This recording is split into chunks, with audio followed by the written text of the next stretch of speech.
জুবিন দাই মামাক লৈ কি কৈছিল ভিডিঅ'টো ভালদৰে চাবচোন। কিয় ইমান ভাল পায়, কাৰণটো কি? হিমন্ত দাক মই প্ৰথম লগ পাইছিলোঁ হেৰিত, এই গুৱাহাটী ইউনিভাৰ্চিটিত শ্ব' এখন কৰিবলৈ যাওঁতে।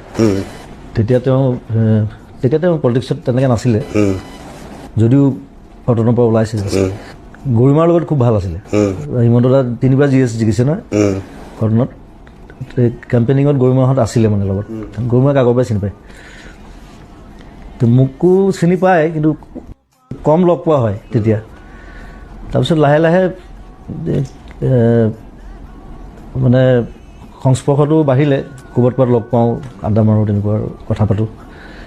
তাৰপিছত তেওঁৰ দেউতাকৰ গান 8টা গান মই মিউজিক কৰিলোঁ ৰুণজুন এলবামটো। চ' তেনেকৈ বণ্ডিংটো বাঢ়ি গ'ল আৰু মোক ভাল পায়, মৰম কৰে। ৰাজনীতি বাদ দি মুখ্যমন্ত্ৰী ডাঙৰীয়াৰ কোনকেইটা কথা তোমাৰ ভাল লাগে? মই ৰাজনীতি মোক কিন্তু CM গোটেইকেইজনেই ভাল পাইছিলে। গৌৰৱ গগৈও ভাল পাইছিলে, হিতেশ্বৰ শইকীয়াও ভাল পাইছিলে, গৌৰৱ গগৈতো ভাল পায়, আৰু তৰুণ গগৈ ছাৰেও ভাল পাইছিলে, আৰু তাৰপিছত হিমন্তও ভাল পায়। এতিয়া মই যিকেইজন CM পাইছোঁ গোটেইকেইজনে ভাল পায়। কাৰণটো কি বুলি ভাবা তুমি এতিয়াৰ? মিউজিকৰ কাৰণে চাগে, গানৰ কাৰণে, মিউজিকৰ কাৰণে। আৰু মোৰ ষ্ট্ৰাগলটো জানেতো, ক'ৰ পৰা আহিছোঁ, কেনেকৈ আহিছোঁ, অ'পেন বুক আৰু। চ' সেইটো কাৰণে ভাল পাই চাগে। আৰু মই অকণমান খাৰাং খাচ কথা কোৱাৰ কাৰণে ভাল পায়। যি কোৱাটো সন্মুখতে কোৱা, এই কথাটো খুব, মই এই কথাটো যি কথা কোৱা সন্মুখত কোৱা, লুকুৱাবলৈ নাই, পিছত ক'বলৈ নাই।